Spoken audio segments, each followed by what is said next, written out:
예, 두 번째 시간으로 들어갑니다. 계시록 3장 12절에 이기는 자는 내 하나님 성전의 기둥이 되게 하리니, 성전 기둥은 원래 성전 기둥 두 기둥 이름이 뭔지 아세요? 야긴, 보아스. 예?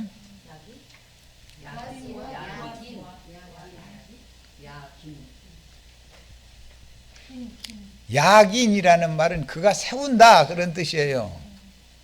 그리고 보아스는 잘 알잖아. 루스의 남편 된 사람 이름이 보아스니까 능력자라는 뜻이요. 능력이 그에게 있다 그런 뜻이야. 자, 그러니까 하나님의 집을 세우는 야긴과 마귀의 권세를 생명의 능력으로 정복하고 제어하고, 이거는 자기 자신의 육신의 생각을 영의 생각으로 제어하고 지배하고 조율하고 다스릴 수 있어야 되는 거잖아요. 그래야 오는 세상에서 또 다스릴 수가 있을 거니까, 기본적으로는 나 자신을 다스려야 되는 거니까 그런 것을 상징한 말이에요. 성전의 기둥. 이제 거기에서 뭐 야곱이 베델에서 골베기하고 잠들었다가 그 이튿날 아침에 일어나서 그 베개했던 돌에다가 기름을 부어가지고 기둥으로 세웠다, 그런 것부터 시작돼서 쭉 기둥 얘기가 나오죠. 그러는데 갈라디아서에 보면 베드로와 야고보와 요한 세 사람은 예루살렘 교회의 기둥같이 여기는 장로들이었다는 거잖아요.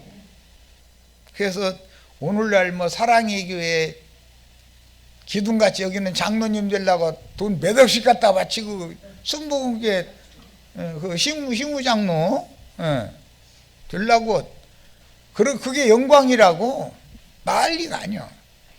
아니 그 돈 좀 여기다 좀 갖다 누가 좀 갖다 좀 줬으면 좋겠어. 나도 쓸 때는 많어. 책도 내고 싶고, 뭐 할 일이 얼마나 많어. 다 돈으로 해야 되는데. 우리 지체들이 하나님의 성전인 성령의 전에 기둥들이, 돌기둥들이 다 되셔야 되는 거예요. 기름 부음 받은 돌기둥이 돼야지. 그 대신 맹탕 돌기둥 되지 말고 기름 부음 받은 돌기둥이 돼야 돼. 되게 하리니 그가 결코 다시 나가지 아니하리라. 이게 이렇게 중요한 거예요. 앞에 있는 교회들에서는 나와가지고 빌라델피아 교회에는 머물러야 된다는 뜻이죠. 자, 빌라델피아 교회를 실현을 실제하는 건 하늘의 장작 교회가 되는 거니까, 모든 교회들에서 이기는 자들은 빼내니까 나오게 마련이에요. 빌라델피아 교회로 끝나는 게 아니라 더 교회가 하나가 더 나오지요. 그걸로 지나가 버릴 수가 있잖아. 그런데 오늘날은 아까 잠깐 얘기한 것처럼 히브리어 헬라어 뭐 해가면서 원어라고 자랑해가면서 원어는 없는 거예요. 누가 원어 어쩌고 하면은 원어가 있느냐고 물어보세요. 그러면 뭐라고 답변하는지 들어보세요. 원어는 없어요. 성경에 전부 필사본만 있는데, 필사본을 여러 군데에서 발견한 것을 취합해 가지고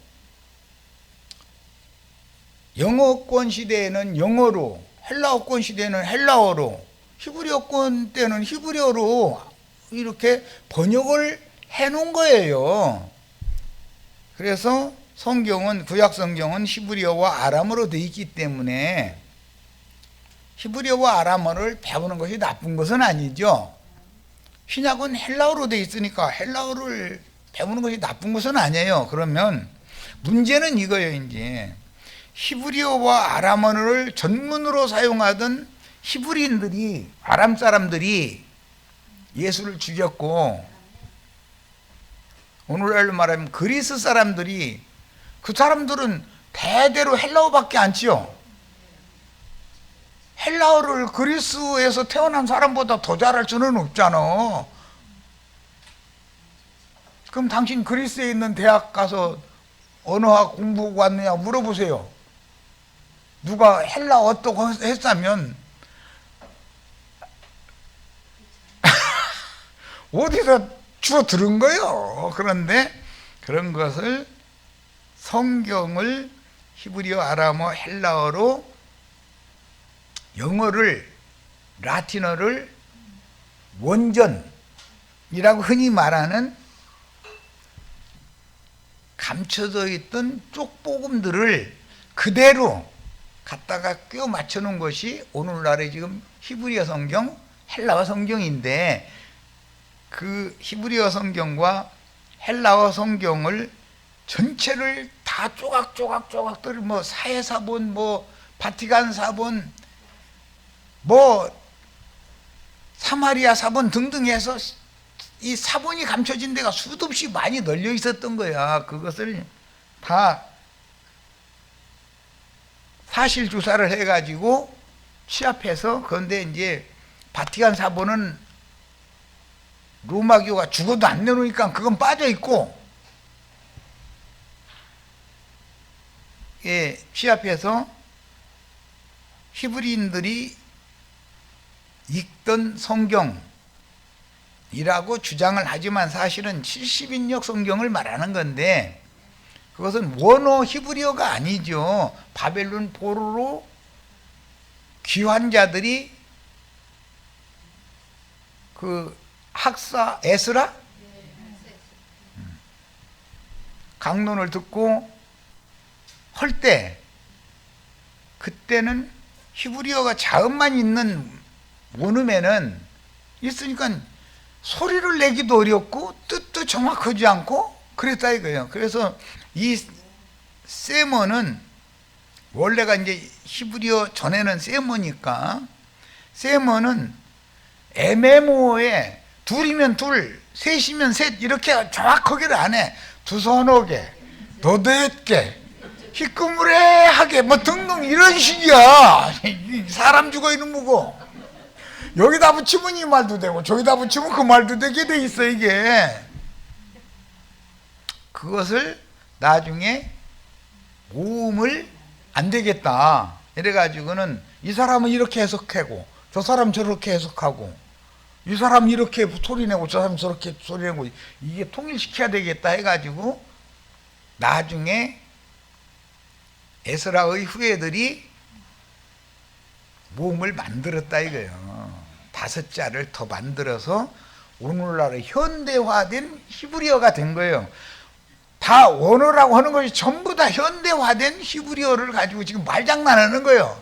그런데 그 사전 찾아보면 기분 내키는 대로 갖다가 여러 뜻이 있으니까, 그 수원에 그 아무개라는 형제가 천이라는 원래의 뜻은 황소라는 뜻이에요.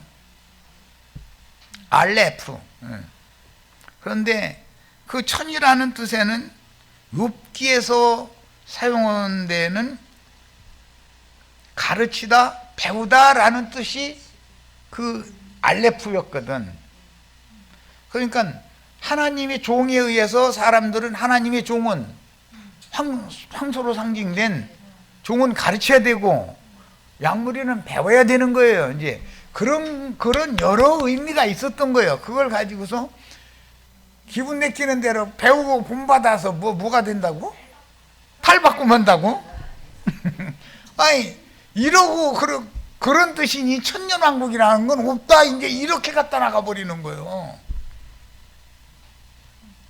그게 소위 말하는 히브리어, 헬라어 배웠다고 자랑하는 자들이 하는 짓이요. 나는 이미 그 사람들, 그걸 만든 사람들 밑에서 공부를 다 하고 온 사람이니까 다 알아듣고, 히브리어 전에는 세모가 있고 세모 전에는 아카드가 있었고, 이런 것을 이미 나는 그 언어학의 줄기를 알고 있는데, 지가 뭐 하나 되는 것처럼 엉뚱한 소리하고 여러 가지 뜻 중에 하나 갖다 지멋대로 해석하려고 그러고, 그럼 나는 안 속는 거지 뭐.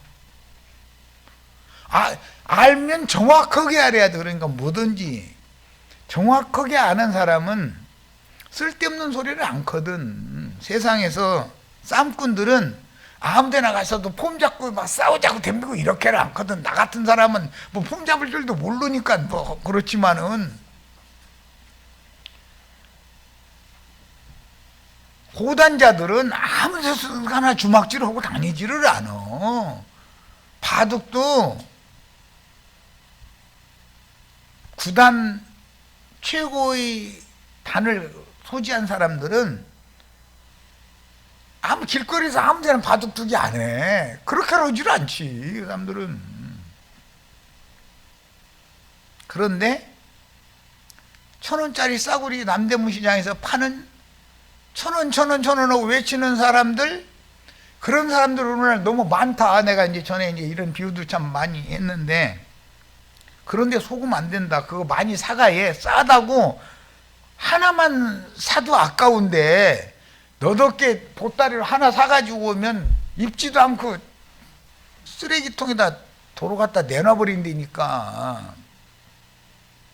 내가 비유로 이런 얘기를 했던 거예요.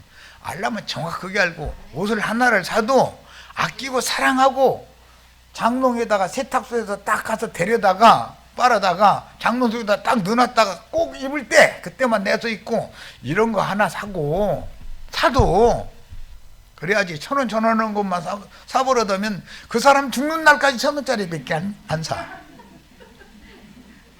형제 자매님들 그러고 시장에 가서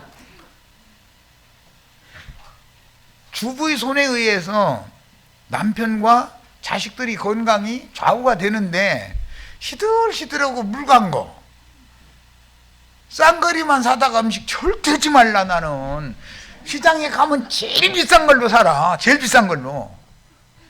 시장도 아침 일찍 가서 물 줄 때 좋은 걸로 사다가 음식도 기왕에 맛있게 해가지고 자식들 먹여라.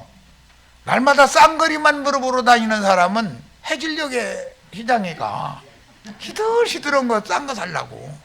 그리고 한 군데서 물어보고 사지도 않아. 여기가 물어보고 여기가 뭐 어디가 더 싼가 싶어갖고. 제발 그렇게 살지 마 좀.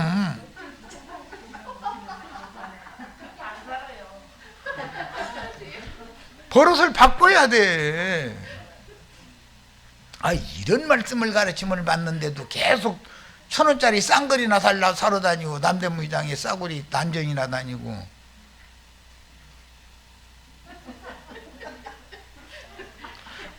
과일을 하나를 남편을 사서 먹여도 좀 비싼 거 사다가 먹이라고. 아이, 내 남편 내 자식 건강을 위해서 하는 일인데 돈을 자기가 벌어왔어? 자기 남편이 벌어다 맡긴 건데 남편을 위해서 중금 먹여야 되는 건 너무 당연한 거 아니야? 자기 신간 되려면 자기 자식들 잘 기르려면 중금 먹여야 되는 건 당연한 거요. 뭐 이제 또 이런 비유 들으면 1,000원짜리 사지 말라 했으니까 싸구리 안 산다고 또 이제 이러고 하면서 어머 또 그것도 또 새겨 들으셔야지. 전도를 할 때 고급스러운 영양가가 있는 말씀을 전도할 수 있도록 고급진 인생을 살아야 되지 않냐 이 말이요. 뭐 이렇게 해석까지 다 해줬을 사람이 필요는 없지만 하도 아이고 시간이 이렇게 많이 가버렸대. 자, 주님은 구름을 타고 오실 것이라고 예언하셨는데 이 구름 얘기는 유다서에도 한번 나오죠. 그런데 거기에는 발람의 교훈을 따르는 자들 물 없는 구름이라고 그랬죠. 그러면 발람의 교훈을 거부하고 니골라당의 교훈을 거부하는 자들은 비 내리는 은혜의 단비를 내리는 구름이겠네. 얘기가 금방 쉽잖아요. 몰지각한 목자들은 물 없는 구름이다 그랬으니까 지각을 가진 목자들은 비 내리는 구름이다 이 말이잖아. 그래서 신명기 32장에 하늘이여 들으라 땅이여 들으라 내 입에서 나오는 말을 들으라. 내 입의 말은 연한 순 위에 내리는 이슬비요 초식들 위에 내리는 은혜의 단비로다 그랬잖아. 그러면 모세라는 사람이 구름이잖아. 그때 당시 사람들에게는. 뒤에 이사야 선지자가 그 말을 똑같은 말 인용했죠. 하늘이여 들으라, 땅이여 들으라. 내 말은 내가 하는 말이 아니라 여호와 하나님께서 직접 나에게 들려주시고 보여주신 얘기다. 그러면 비를 내리는 구름도 있을 것이고 물 없는 구름인 마른 하늘에 그냥 지나가 버리는 구름도 있을 건데, 이건 목자들에 대한, 무엇을 약물이에게 뭘 가르치는 목자들에 대한 비유다라는 것을, 바보가 아니면 다 알 수 있잖아. 똑같은 성경 읽으니까. 자, 이제 출애굽기 40장 34절부터 38절로 갑니다. 그 후에 구름이 회막에 덮이고, 그 구름은 구름 기둥이 되었죠. 나중에 여호와의 영광이 성막에 충만하매. 그러니까 구름은 곧 여호와의 영광과 관계가 있겠죠. 모세가 회막에 들어갈 수 없었으니 이는 구름이 회막 위에 덮이고 여호와의 영광이 성막에 충만함이며. 그러니까 여호와의 영광은 여호와 이름인데, 모든 선한 형상인데 구름을 타고 운행을 한다 이 말이요. 어디에 오느냐? 성막 성전은 형제 자매님들을 상징하는 말이단 말이야. 구름이 성막 위에서 떠오를 때는 이스라엘 자손이 그 모든 행하는 길에 앞으로 발행하였고, 구름이 떠오르지 않을 때는 떠오르는 날까지 발행하지 아니하였으며, 낮에는 여호와의 구름이 성막 위에 있고 밤에는 불이 그 구름 가운데 있음을 이스라엘 온 족속이 그 모든 행하는 길에서 친히 보았더라. 이 불이라는 것은 여호와는 소멸하는 불이지요. 그러니까 불꽃천사는 소멸하는 불, 심판의 영으로 불대접을 쏟아붓는 영들이 여호와의 사명을 행하는 종들이다 이 말이에요. 우리 형제 자매님들은 오는 세상에 교만하고 완악한 육에 속한 사람들 철장으로 질그릇 깨부시든지 그런 것은 이제 말씀 증거로만 되는 일이고, 오는 세상에 하나님 앞에 고개 빳빳이 들고 손 들고 발꿈치 들고 해서 저항하는 연놈들은 전부 불이나 받아라 그러고 쏟아 부어야죠. 불러 쌌는데, 불이라는 게 양면이 있는 거예요. 불이라는 건 육을 태우는 일을 하는 것이 불이잖아. 그럼 불성령 받으면 옛사람은 불살라지고 위로부터 빛이 비춰져 가지고 속이 밝아진 새 사람이 온전케 되는 것이 불성령이 하시는 일이잖아요. 불이라는 건 태우는 면도 있지만 비추는 면도 있으니까 그래요. 낮과 밤이 교차하는 것은 거듭난 영의 생각과 육신의 생각이 교차하는 것을 상징하고, 영의 생각과 육의 생각이 교차하지요. 그러나 혼까지 완전한 구원을 이룬 사람은 다시 밤이 있다 없다? 우리 형제 자매님들 어둠을 잡고 다 물리쳐, 악귀들, 어둠의 귀신들을 지금 물리쳐주는 역할을 하는 종을 만나야 되잖아요.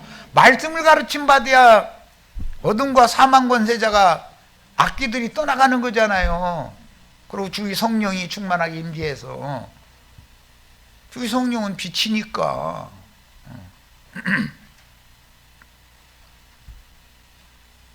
낮과 밤이 그래서 교차하는 것은 밖에 나타나는 표상이고, 빛을 낮이라 어둠을 밤이라 이렇게 하시죠. 낮은 생명, 활동, 밤은 사망, 죽은 거니까 그냥 자는 거지 뭐 하면은. 자, 거듭난 영의 생각과 육신의 생각이 교차하는 것을 표상적으로 보여주는 것이 저녁이 되고 아침이 되네, 이는 첫째 날이니라부터 시작해서 교차하잖아요. 그러나 완전한 새 세계에 들어갔다라는 것은 다시는 밤이 없는 세계에 들어갔다는 뜻이니까 어둠과 죽음의 권세가 완전히 물러가 버렸다. 악한 귀신들이 하나님의 성령을 힘입어서 예수와 그분의 영을 받은 종들이 지금 귀신 쫓아내주는 일을 하는 거잖아요. 레위기 16장 2절 여호와께서 모세에게 이르시되 내 형 아론에게 이르라 성소의 장, 이건 휘장을 말하는 거예요. 안 법궤 위 속죄소에, 이 속죄소라는 것은 영광의 보좌라고도 그러지만 은혜의 보좌라고도 그러죠. 이것은 심판의 장소도 되잖아요. 무시로 들어오지 말아서 사망을 면하라. 이 힐라스테리온이라고 하는 게 언제 그 출애굽기 강론을 많이 좀 곁들여 쓸 거니까 그 속죄소를 힐라스테리온이라고 그러죠. 저 헬라어로는. 그런데 그거는 영광의 보좌라고도 하고 은혜의 보좌라고도 하고 심판의 보좌라고도 합니다. 속죄소라는 건 자기 죄를 속죄하는 장소다 이 말이야. 그러면 육은 심판하고 영은 은혜를 입혀주는 것이 속죄소 역할이잖아요. 힐라스테리온의 역할이에요. 예수님의 양심을 말하는 거단 말이야. 속죄소라는 것은 예수님의 양심과 나의 양심이 완전히 하나 되고 연합이 되어지면은 예수 그리스도의 은혜로 말미암는 구속 용서가 거기서 일어나는 거다 이 말이야. 내가 구름 가운데에서 속죄소 위에 나타남이라. 그러니까 여호와 하나님은 당연히 구름과 함께 운행하시는 거죠. 비유지. 그래서 구약 성경의 이런 모든 예표들을 예수님이 친히 하신 말씀이었기 때문에 마태복음 26장에서 인자가 영광의 보좌에 앉아 있는 것과 인자가 구름을 타고 오는 것을 너희가 볼 거다. 예수님을 정죄하던 유대교 공회 회원들한테 그 말씀하셨죠. 구름 타고 온다고 그러니까 창공에 떠다니는 어떤 구름 타고 온다고 그거 그 말이 아니잖아요. 어떤 그 말씀만 한 게 아니라 나팔 소리와 함께 온다고도 했는데 구름 속에서 천둥병력 치는 소리가 들리면 천사장의 호령 소리, 하나님의 나팔 소리가 구름 속에서 나오는 거잖아요. 그러니까 양무리들을 어떤 목자에게 붙여놓고 그 목자가 외치는 소리가 나팔 소리단 말이야. 하나님의 나팔이 천사장의 호령이다 이거예요. 구약 성경에는 천둥병력 치는 소리가 비유요, 비유 표상이잖아. 그런데 이런 거 가르치면은 그럼 당신 천둥 소리 내고 있어? 또 이러고 참 못 당해. 천둥 소리면 안 돼. 그런 연놈들한테는 날벼락해서 시커멓게 태워버리지. 심판의 영이잖아요. 은혜의 영도 되지만 누구에게는 심판의 영이에요. 자, 민수기 9장 15절로 17절 성막을 세운 날에 구름이 성막 곧 증거막을 덮었고, 구름이 덮었다는 건 구름 같은 증인들이 앞선 모든 믿음의 선진들이죠. 이들이 시천사들이 되어져 가지고 현상세계에 하나님의 구속받은 백성들이 모이는 장소에 충만하다 이 말이에요 지금. 그러니까 우리들 중에 그런 같은 증인들이 함께 계시죠. 뭔 말인지 아시겠죠? 불성곽이라는 스가랴 2장 5절의 예언이 뭔 말인지 알겠죠 이제. 주님의 눈은 불꽃 같은 눈이잖아요. 그 불꽃이 천사들이잖아요. 불꽃 천사들, 치천사들이에요. 그래서 스가랴 선지자에 보면 한 반석 위에 앞뒤에 눈들이 가득하더라 그랬어. 그게 이제 뭔 말인지 아시겠죠?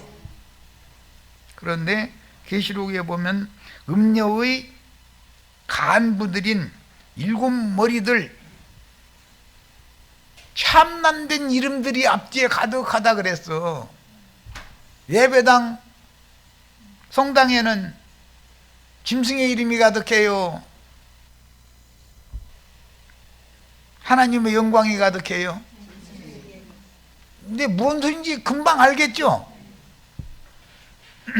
계시록은 이 정도는 알고서 읽어나가야 된다면 다 그런 암호화된 얘기만 나와 있으니까 계시록은. 성막 위에 불 모양 같은 것이 나타나서 아침까지 이르렀으되 항상 그러하여 낮에는 구름이 그것을 덮었고 밤이면 불 모양이 있었는데, 그러니까 밤에는 다 태우고 비추는 것이 역사가 있을 것이고 낮에는 햇빛이 뜨니까 뭐 불이 역사를 않고, 너무 뜨거운 햇빛, 중동 지역은 그렇게 뜨겁대네 낮에는. 그럼 구름이 그늘을 만들어줘야죠. 그러니까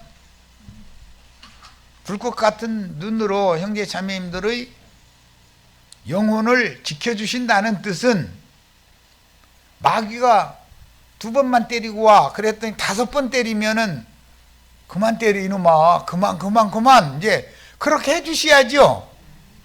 그러면은 뭐 천부의 의지 없어서 손들고 옵니다로부터 시작해서 눈물을 한참 쏟고 나면은 속이 맑아지는 것을 느끼잖아요. 본인들이 다 육신적으로도.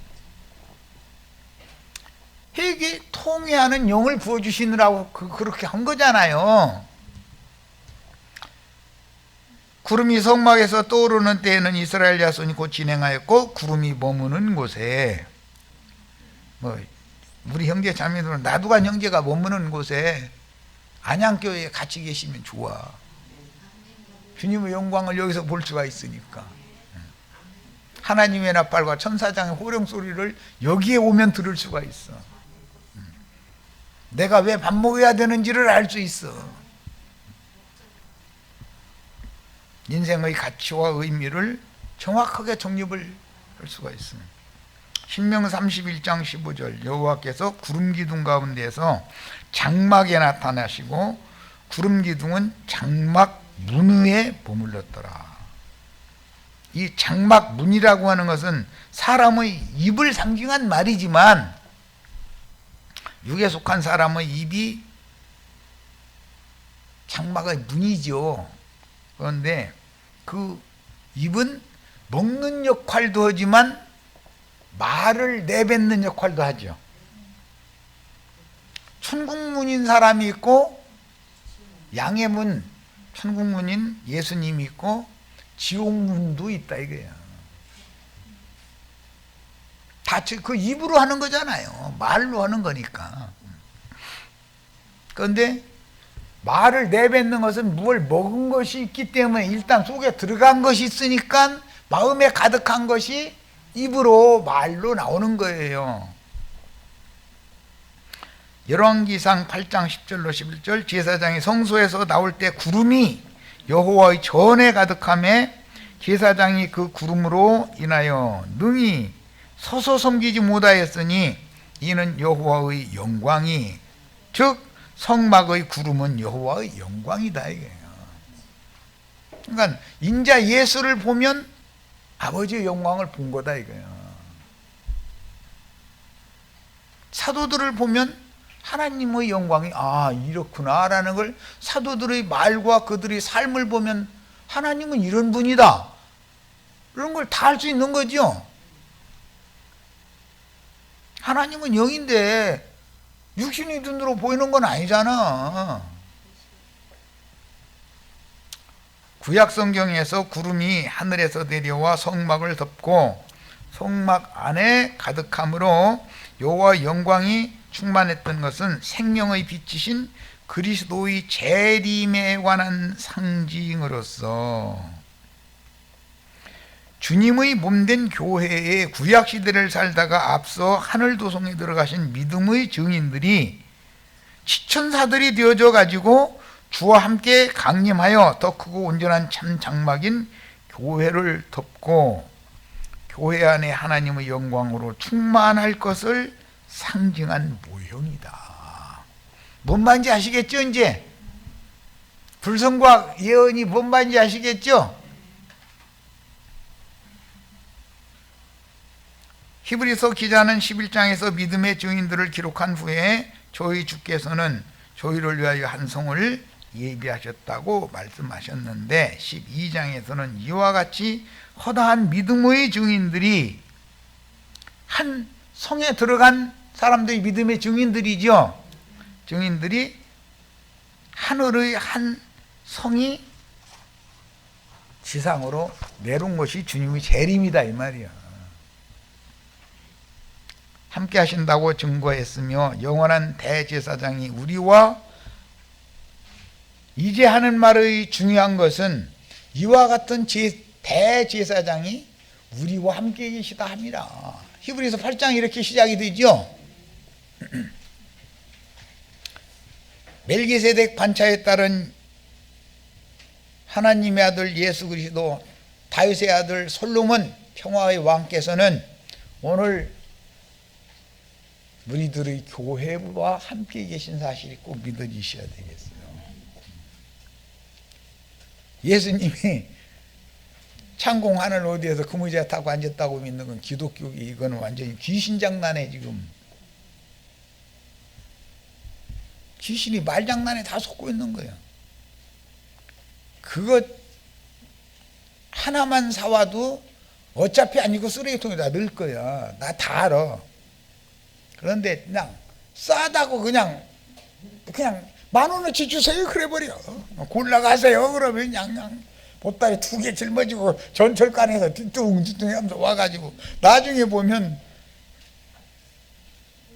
다 헌옷 버리는 데다가 다 갖다 버려. 그렇게 사시지 말라고. 시장에를 가도 싸구려 사러 다니시지 말라고 제발.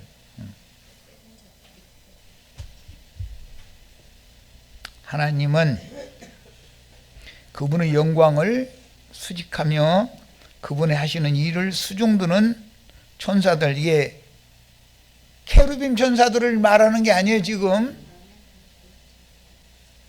세라핌 천사들을 말하는 거예요. 불꽃 천사들. 그들과 항상 함께 운행하시며 그들을 통해서 당신의 뜻을 인간 세상에 펼치는데, 신약시대에는 믿음의 증인들 곧 온전케 된 의인의 영들 곧 부활의 아들들인 하나님의 아들들을 대동하고 활동하시며 그들을 빛의 사자로 교회의 인도자와 교회 지체들의 신앙을 보호하는 수종천사로 지금 부리시는 중이다.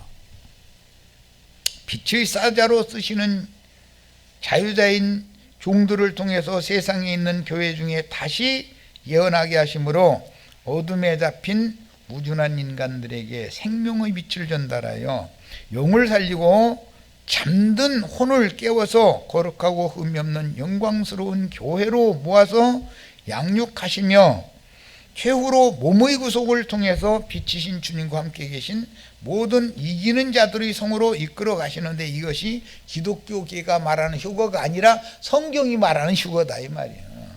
이것이 성천이다고. 뭔 말인지 아시겠죠? 이것이 천국의 후사들을 불러 모으시는 영혼 추수다. 하나님 말씀을 세상에 갖다가 천국 농사 하려고 씨를 심었으니까 기른 다음에는 당연히 거둬가시겠죠. 기성교계에서 막연하게 고대하는 주님의 재림 역시 주님이 독생자로 세상에 다시 오시는 것이 절대로 아니다. 예수님이 인자 예수로 또 올 필요가 있어요, 없어요? 네, 한 번 죽는 것으로 모든 제사는 끝난 거예요. 그리고는 살려주는 영이 되어가지고 형제 자매님들에게 말씀을 증거하는 어떤 목자를 세운 다음에 어떤 목자에게는 누구를 붙여놓는 것이 하나님이 선하신 뜻대로 하는 거다. 이것이 꼭 믿어지셔야 돼. 말도 안 되는 거짓말만 하는 사람들은 다 성 받게 될 거라고 계시록에 나와 있잖아. 거짓말하는 자들은. 그럼 그 사람들이 뭐 거짓말할 때, 예를 들어 저 김자매님한테 내가 거짓말을 사기쳐가지고 돈 빌려달라고 설정해서 꿈을 쳐서 먹고서는 입 딱 닫고 안 주고 그지 덜 얼굴 봐. 그러고 하게 생겼나? 얼굴만 봐도 알아. 얼굴만 봐도. 사기꾼들은 관상이라는 것이 있거든. 그게 위험한 사람들은 가까이 할 필요가 없는 거죠. 멀리 지내는 게 낫지. 기성교계에서 막연하게 고대하는 주님의 재림 역시 주님이 독생자로 세상에 다시 오시는 것이 아니고 신약시대의 진리의 증인들을 통해서 생명의 빛을 받아 하늘에 기록한 장자교회 생활을 실행하므로 빛의 사자들이 주님을 섬겨 수종드는 헌신과 봉사를 통해서 우리 형제 자매님들은 헌신과 봉사를, 섬기는 은사를 다 행하시기를 바라요. 가르치는 은사가 큰 게 아니에요. 섬기는 은사가 가장 큰 은사다 그랬어. 아까도 한 얘기지만 섬겨주는 사람 싫다는 사람 하나도 없어.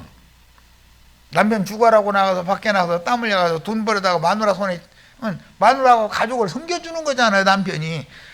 그럼 남편 좋아하지. 돈 벌어서 그냥 싫어. 돈 안 벌어오는 남편이 좋아. 그런 사람은 난 하나도 난 본 적 없어요. 여태. 섬기면 다 좋아해. 섬김을 받으려고 하면은 싫어하고. 계시록 3장 12절 이기는 자는 내 하나님 성전의 기둥이 되게 하리니 그가 결코 다시 나가지 아니하리라. 내가 하나님의 이름과 하나님의 성 곧 하늘에서 내 하나님께로부터 내려오는 새 예루살렘의 이름과 나의 새 이름을 그의 위에 빌라델피아 교회의 이기는 자, 빌라델피아 교회로 모아서 가르치는 목자에게는 이 이름으로 인을 쳐준다는 거잖아요. 그런데 음료의 일곱 머리 목자들에게는 짐승의 인을 인쳐놓는다는 거잖아요. 어떤 이름을 인침받느냐에 따라서 지옥문 여는 사자가 될 수도 있고 천국문 여는 사자가 될 수도 있는 거예요. 사람 잘 골라서 세상에서도 남편 처녀는 남편만 잘 만나면 해결 다 되는 거예요. 그런데 처녀 때 공부 안 많이 했어도 남편 인간답지 못한 놈 재수없이 얻어 걸려서 만났다가는 인생 망치는 거지 뭐. 계시록 21장 2절 또 내가 보매 거룩한 성 새 예루살렘이 하나님께로부터 하늘에서 내려오니 그 예비한 것이 신부가 남편을 위하여 단장한 것 같더라. 남편은 남편다워야 되고 신부는 신부다워야지요. 그런데 뭐 아내가 막 뭐 쪼잔한 거 가지고 막 덤비면 남편이 맞다닥 때리면은 살 수 있어요, 없어요? 못 들은 척하고 이렇게 물러나는 남편이야 살지. 그거 가지고 아무것도 아닌 거 가지고 왜 이렇게 덤비느냐 하면서 같이 싸우고 앉았으면은 그놈이나 그년이나 똑같지. 뭐가 되겠어? 계시록 21장 10절 성령으로 나를 데리고 크고 높은 산으로 올라가 하나님께로부터 하늘에서 내려오는 거룩한 성 새 예루살렘을 보이니, 그러니까 주님이 오신다는 것은 거룩한 성 새 예루살렘이 내려오는 걸 말한다. 는 여기가 계속 나오고 있는 거죠. 자, 성경은 주님의 재림 약속은 반드시 거룩한 성이 내려오는 것으로서 실현된다는 것을 반복해서 기록하고 있습니다. 그럼에도 불구하고 기독교계는 똑같은 성경을 읽고도 이건 성경은 안 믿어. 사람의 말은 믿어. 나 사람 죽을 일이 어이는 무고.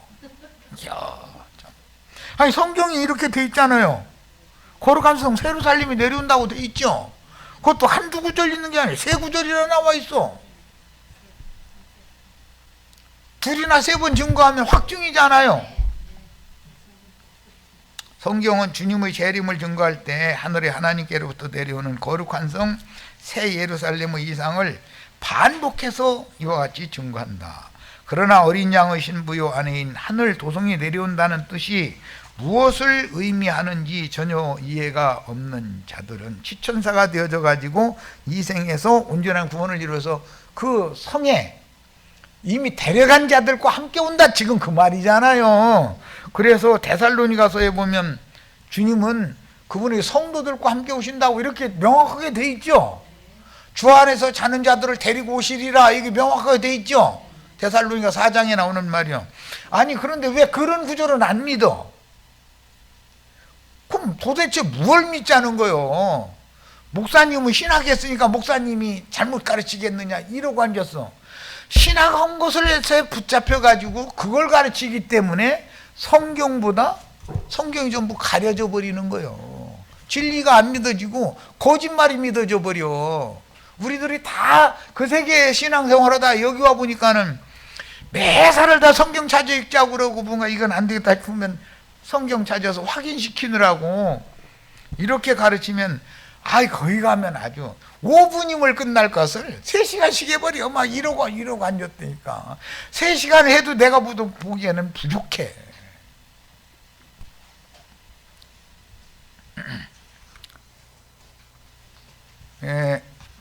이거 빨리 읽어야 되겠네. 하늘의 쉬운 산에 세운 거룩한 성 예루살렘 반드시 현세의 하나님의 도성인 예루살렘으로 오는 세상에 예루살렘은 이제 그 구약 성경에 보면 처녀 예루살렘이요 이런 구절이 많이 나오죠. 처녀가 아들 낳는 얘기. 예수님이 동정 처녀가 예수님 낳잖아요. 그건 구약 성경에 수없이 많이 나온 얘기예요. 처녀가 잉태의 아들을 낳으리라는 미가서 5장 2절 아주 그거 모르는 목사들 하나도 없어. 그런데 우리 지체들은 그것도 모르는 분도 있을 수도 있지. 그게 뭔 소리요? 바벨론으로 포로로 사로잡혀 갔다가 돌아온 예루살렘이 뭘 세우는 건축자들이 처녀 예루살렘이잖아. 그 예루살렘이 이기는 자들을 낳는데 그게 돌아온 무리의 인도자들을 말하는 거잖아요. 그러니까 사례가 경수가 끊어진 지가 오래됐다가 나중에 회개시켜가지고 심령과 마음이 정결케 되어진 다음에 약속의 자식인 이삭을 낳은 건 표적이다 이거예요. 그러니까 선지자들은 이것을 영적으로 해석하는 거예요. 처녀가 잉태하여 아들을 낳을 거다. 그게 바로 메시아다. 그런데 계시록에는 해를 입은 여자가 아들을 낳으면 미카엘의 군대가 용의 군대를 하늘에서 내쫓는 일을 하는 얘기잖아요. 우리 형제 자매님들은 여호수아를 따라서 가나안 땅에 들어가서 가나안 7 족속들을 전부 진멸하고 그 땅을 정복해서 메시아의 왕국을 세우는 사명을 행하셔야 돼요. 이제 오늘 해드린 자료는 중심 주제가 이제 9번 자료는 이제 그건데 사실은 계시록이라는 게 전부 전쟁사요.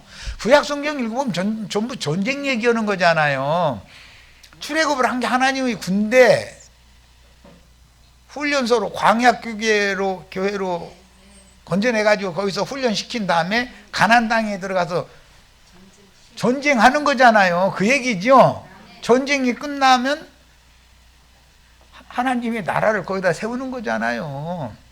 이 얘기가 계시록에 집약적으로 기록되고 있으니 나도한 형제가 가르치는 영은 전투영이요. 좋게 얘기를 안 해. 막 연놈들이 막 이러고 막 아주 이 가라지 놈들 막 전부 불살라 버려야 돼 막 이러고. 왜 그러느냐? 형제 자매님들이 영을 강하게 하고 또 마음을 담대하게 해야 신부 목사 두려워하지 않고 장로 권사 두려워할 것 없이 다 정복해버려야 된단 말이야. 메시아의 왕국을 세워야 되니까 그러는 거예요. 자, 여기까지서 마칩니다.